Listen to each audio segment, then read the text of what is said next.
सभी को सादर जय जिन। चलिए स्वाध्याय की श्रृंखला में सबसे पहले मंगलाचरण करते हैं। ओम नमः सिद्धेभ्यः, ओम नमः सिद्धेभ्यः, ओम नमः सिद्धेभ्यः।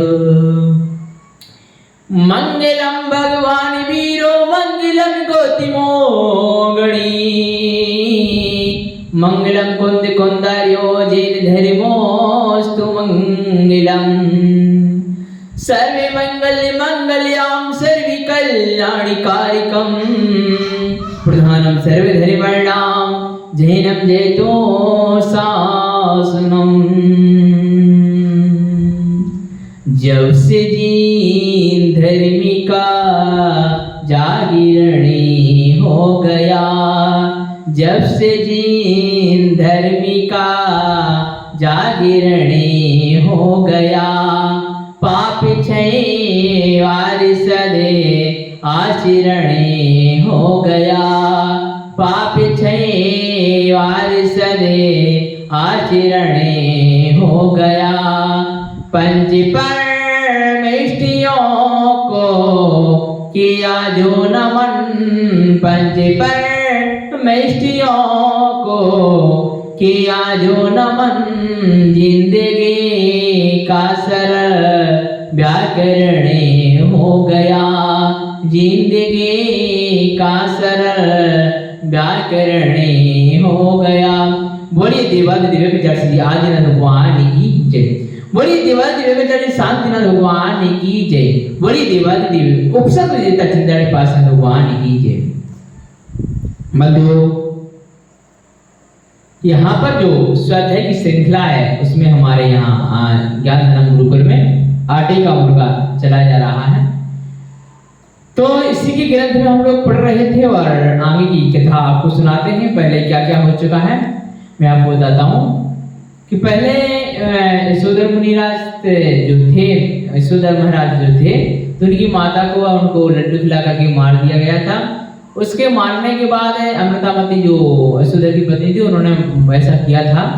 फिर इसके बाद जो यशोधर थे वो मयूरी के गर्भ में से उन्होंने मयूर के रूप में जन्म लिया, और जो उनकी माँ थी उन्होंने कुत्ते के रूप में जन्म लिया।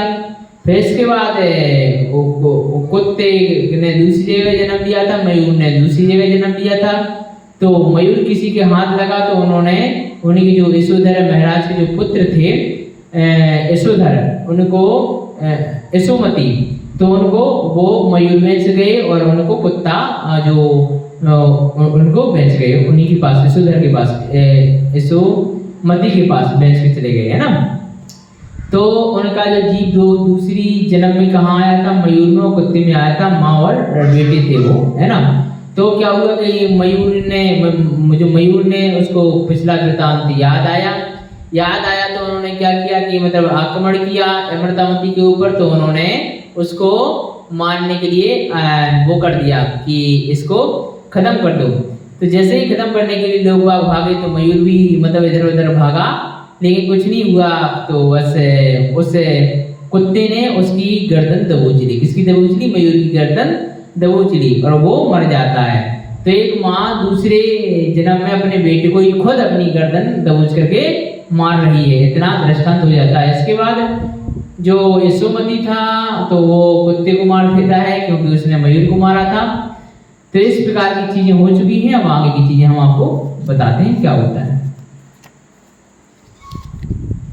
जहां इस संसार में ऐसा कौन है जिसने पशु योनि में पहुंचकर ऐसी चलिए इधर सुना दें आपको, है ना। इधर राजा यशोमती श्राद्ध आदि से उन मयूर और धान की आत्माओं को तृप्त करता हुआ मानकर सुखपूर्वक अपने राज्य में के संचालन में लग जाते हैं। उधर मयूर का जीव सुमेरगिरी में पश्चिम भाग में स्थित निर्जव वन में एक लूले नेवले की कानी नेवले के गर्भ में आ जाता है। मतलब एक मतलब कानी लूली नेवली है उसके गर्भ में आ जाता है। उस नेवले के गर्भ से जन्म लेकर वह नेवले का शिशु अपनी माँ के स्तनों का वो पीता हुआ कुछ बड़ा होता है।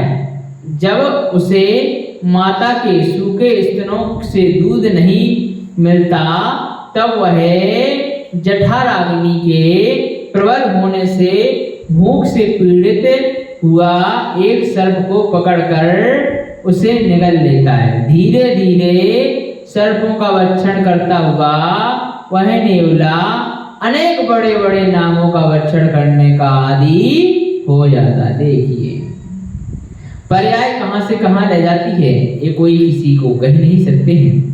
अब वह यशोधर महाराज का जो जीव था वो नेवला बन चुका है। नेवला बनने के बाद वो बड़े बड़े सर्पों को ग्रहण करने लगा है ना, भक्षण करता हुआ। हमेशा सर्पों के फूलों के विध्वंस से ही अपनी शक्ति में लगा रहा है। उधर उस धान का जीव भी मरकर उसी वन में सर्प हो गया था। क्या हो गया था? सर्प। मतलब उनकी माँ यशोधर महाराज की जो माँ थी अब इस जन्म में क्या बनी? वो सर्प बनी, जो कि आज तक उसकी दृष्टि में नहीं आया था। अकस्मात ही वह सर्प उधर से गुजरता है और वन में यत तत क्रीड़ा करके अपने बिल में घुसना ही चाहता है कि वह नेवला झपट कर उसकी मुंह को अपने मुंह में दबा लेता है और उसे खाना शुरू कर देता है। देखिए अब बेटा अपनी माँ को मार रहा है इस जन्म में, उसे नहीं पता कि पिछले जन्म में, पिछले से पिछले जन्म में मेरी माँ रह चुकी है, उसे नहीं पता। वह सर्प भी अपना मुंह पलट कर विष की ज्वाला छोड़ने लगता है तथा अपने दृढ़ और विकराल फड़क से फुंकार मारने लगता है। वह नेवला उसे भक्षण कर रहा है। क्या कर रहा है? भक्षण कर रहा है। और वह सर्प उस नेवले को डस रहा है। इसी बीच से पीछे से एक बिच्छू आता है, वह नेवले की पीठ का मांस खाने लगता है। बिच्छू होता है जो, चलिए बिच्छू होता है जो वो आ जाता है और नेवले की मांस खाने लगता है। उस नेवले के शरीर के बंधनों को तड़ातड़ तोड़ने लगता है और उसके रक्त को गटागट पीने लगता है। इधर बिच्छू नेवले के प्राणियों का अपहरण कर रहा है और उधर वही नेवला अपनी माता के जीव का विषधर सर्प का भक्षण कर रहा है। आचार्य कहते अहो, इस संसार में ऐसा कौन है कि जिसने पशु योनि में पहुंचकर ऐसी चेष्टाएं नहीं की हो। बंधु, हम लोग पशु योनि में भी गए हैं, तिर्यक योनि में भी गए। हम हर गति में होकर के आए हैं। ऐसा नहीं है कि हम किसी गति में गए नहीं है भाई, सब गतियों में होकर के आए। पशु गतियों में भी गए हैं और नरक गति में भी गए हैं, देव गति में भी गए हैं। चारों गतियों में भ्रमण करने के बाद 84 लाख योनियां हैं। 84 लाख योनियां में से एक योनि आती है मनुष्य की, जो बड़े ही मुश्किल से प्राप्त होती है, ऐसी आसानी से प्राप्त नहीं होती है। और हम बहुत भाग्यशाली है कि हमें मनुष्य योनि मिली है। मतलब क्या हुआ है? मनुष्य योनि में हमें जन्म मिला हुआ है। बंधु,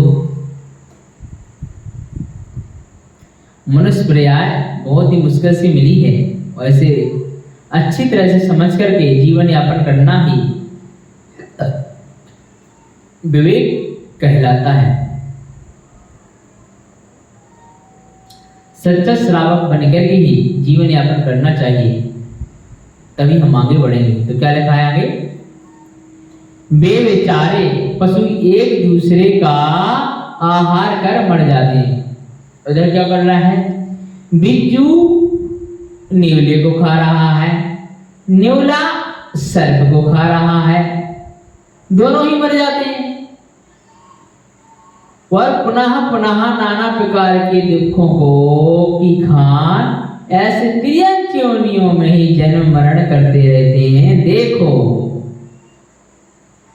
धान की योनि में माता के जीव ने अपने पुत्र मयूर, मतलब कुत्ता है ना, कुत्ता की योनि में अपने पुत्र की मयूर की गर्दन दबोची थी। अब नेवले की योनि में आया हुआ प्यारा पुत्र अपनी माता के ही जीव सर्प को खाकर मर जाता है, क्योंकि उसके अंदर भी तो विष रहता है, सर्प के अंदर भी, और बिज्जू उसके ऊपर से प्रहार कर ही रहा है।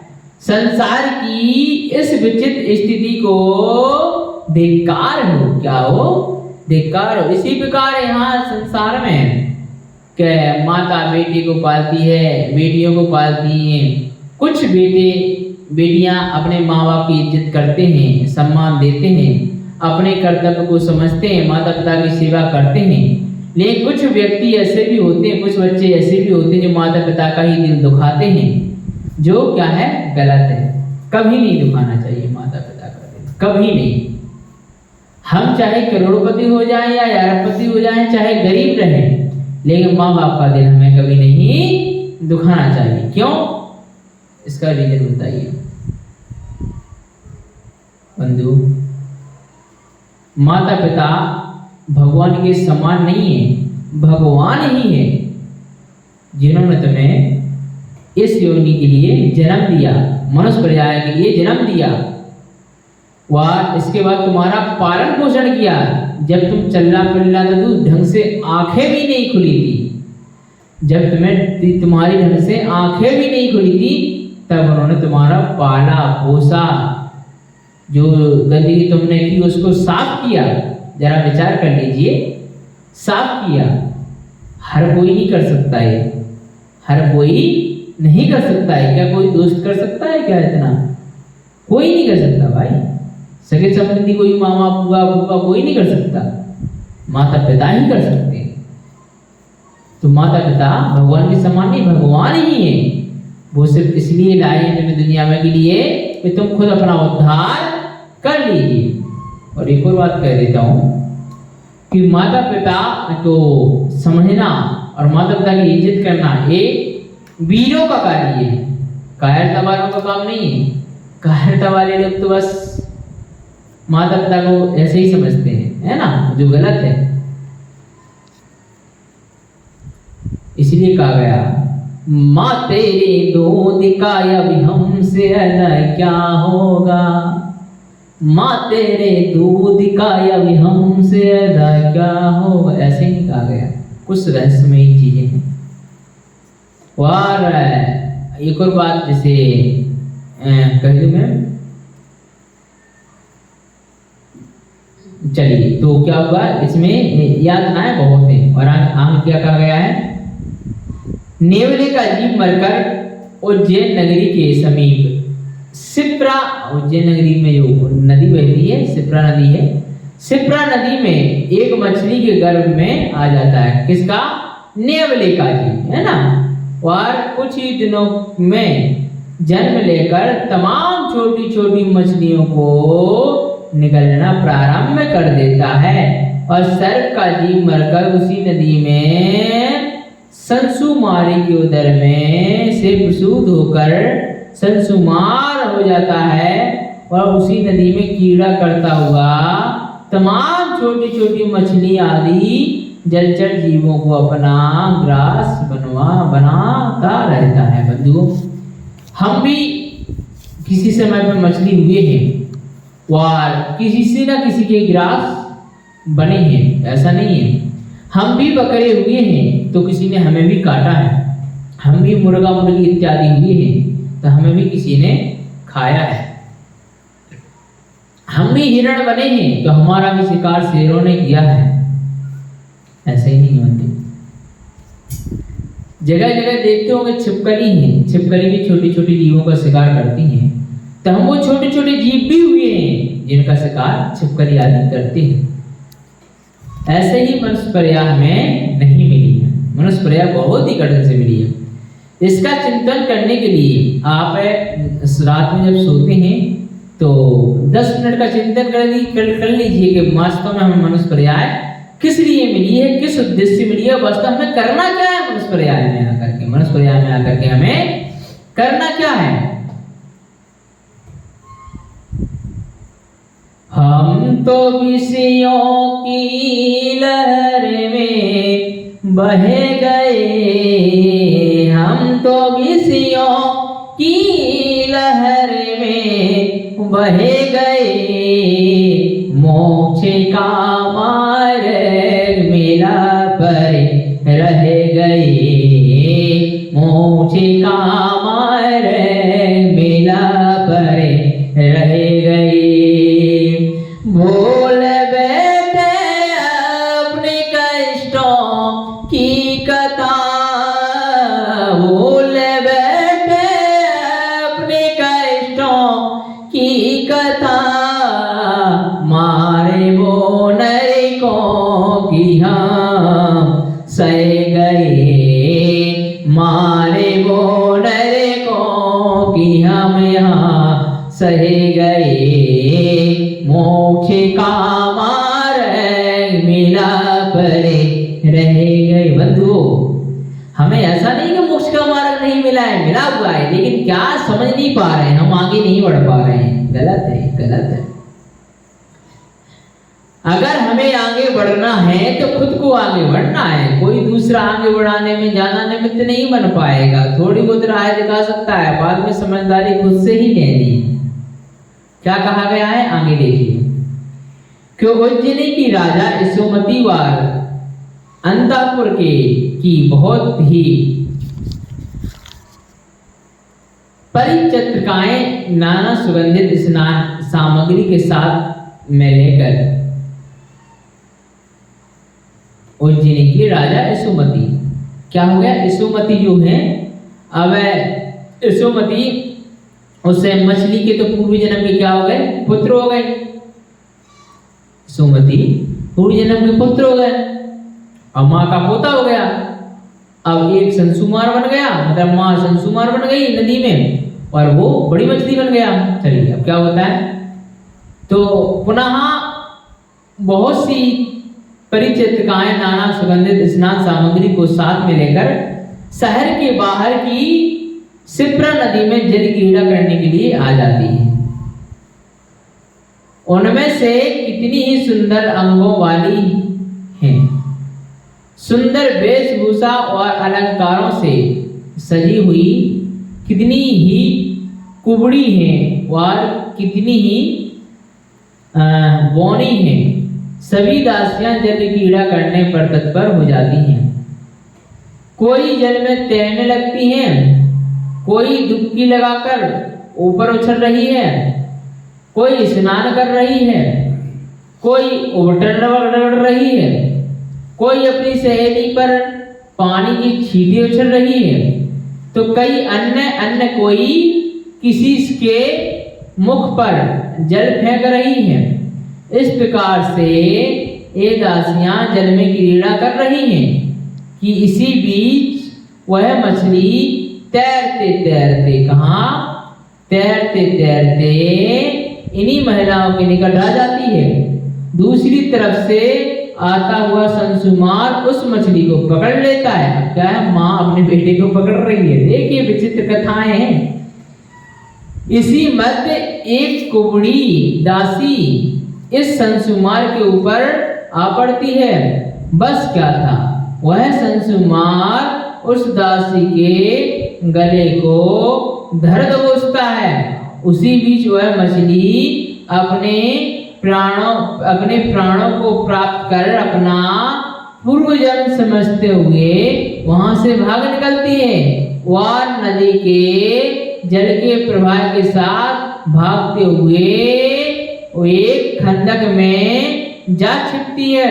संसुमार के दबोचने से वह कुबड़ी जोरों से चिल्लाने लगती है, बचाओ बचाओ बचाओ, मैं मरी मैं मरी मैं मरी। साथ में आए हुए कुछ किंकर जैसे ही यह दृश्य देखते हैं कि दौड़े दौड़े जा करके राजा से निवेदन करते हैं। क्या निवेदन करते हैं, देखिए, महाराज, आपके अंतःपुर की एक कुज्जा दासी को जल क्रीड़ा में तत्पर देखकर वह ग्राह में उसे कठोरता से पकड़ लिया है। राजन, इस दुष्ट संसुमार ने पता नहीं कितने ही निर्दोष सूकर, सांभर और मेष मार डाले हैं। इस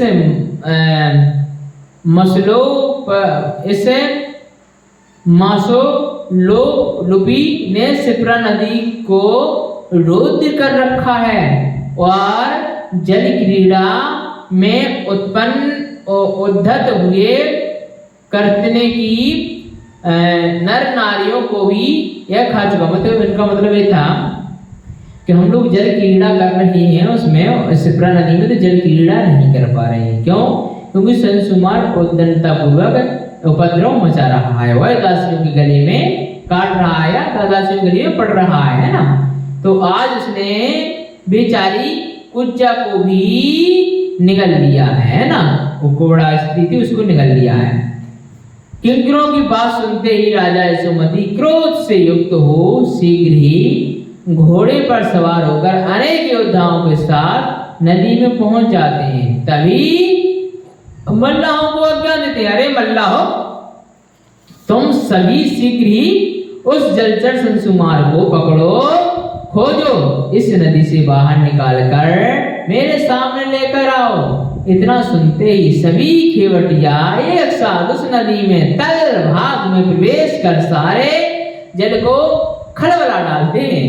इसी मध्य एक पैने गल से उस संसुमार का गला भिन जाता है और एक मछुआ अपने गल द्वारा खींचकर संसुमार को ऊपर नदी के तट पर ला पटकता है।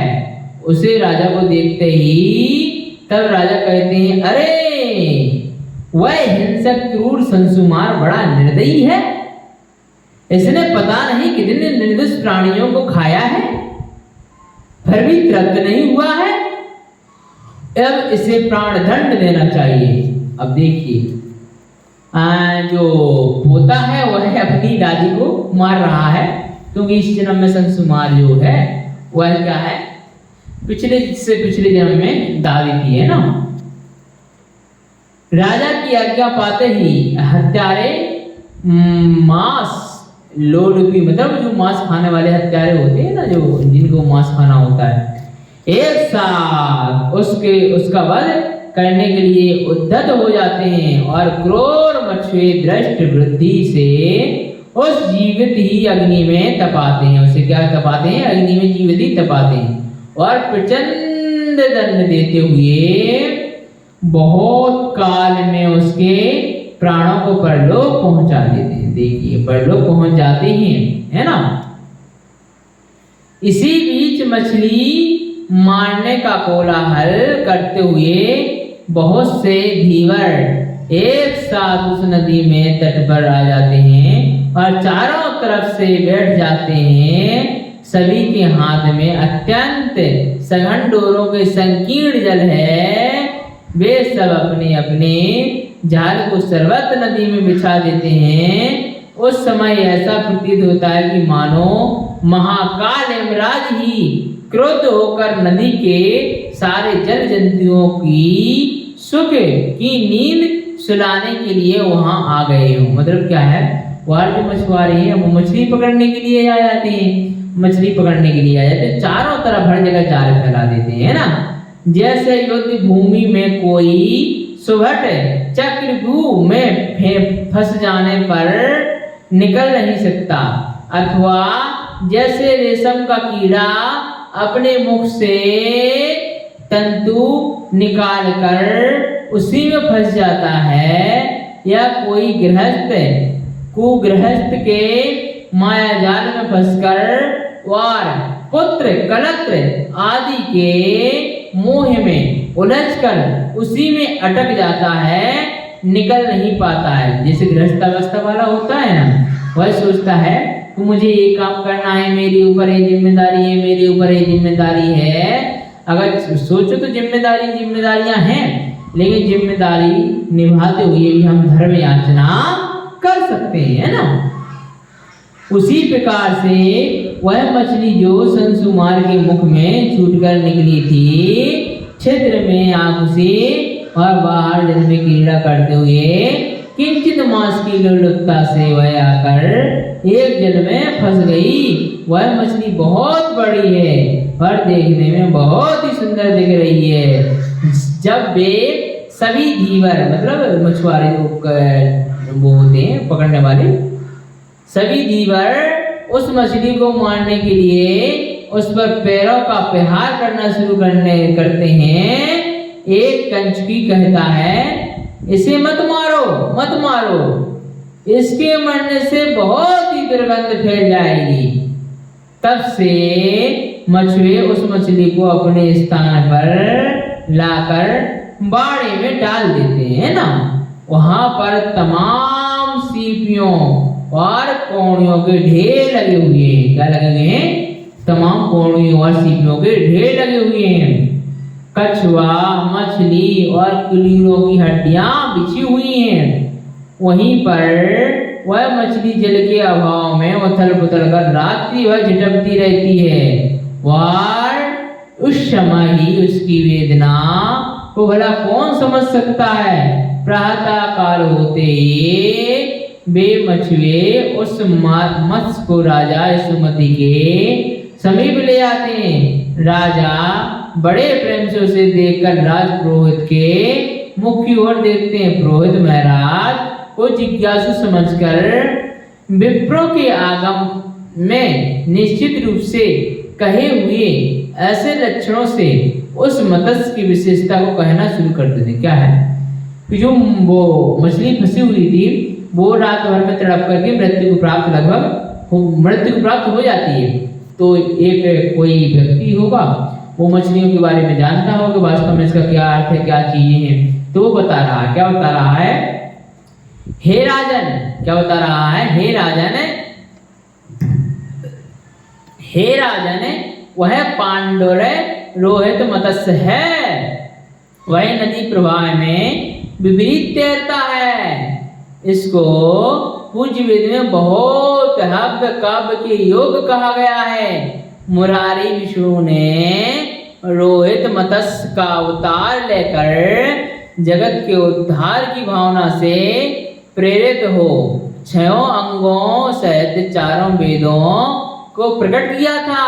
अतः वह मत्स्य परम पवित्र है। क्या है? परम पवित्र है, परम पवित्र है ना।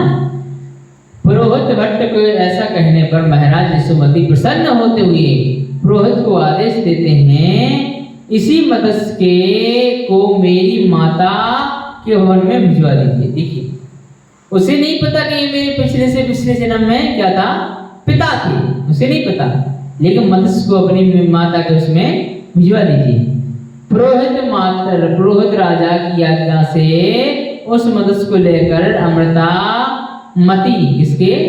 अमृतामती माता के भवन में पहुंचते ही वह निवेदन करते हैं, हे मात, हम लोगों की वास्तविक बात सुनिए।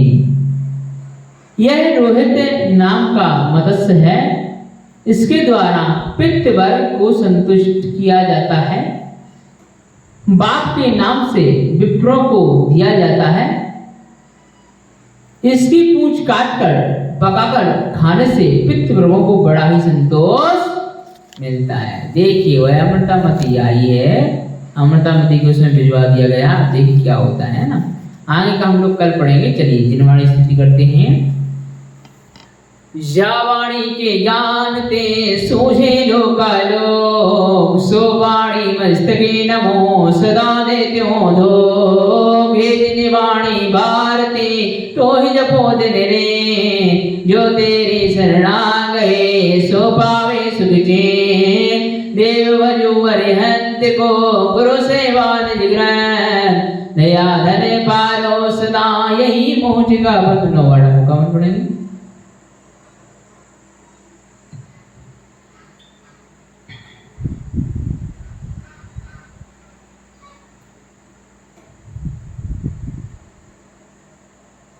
ओम बोली श्री 24 तीर्थंकर भगवान की जय। द्वादश दिनवाणी माता की जय। सभी को सादर जय जिनेन्द्र, जय दु निरंतर।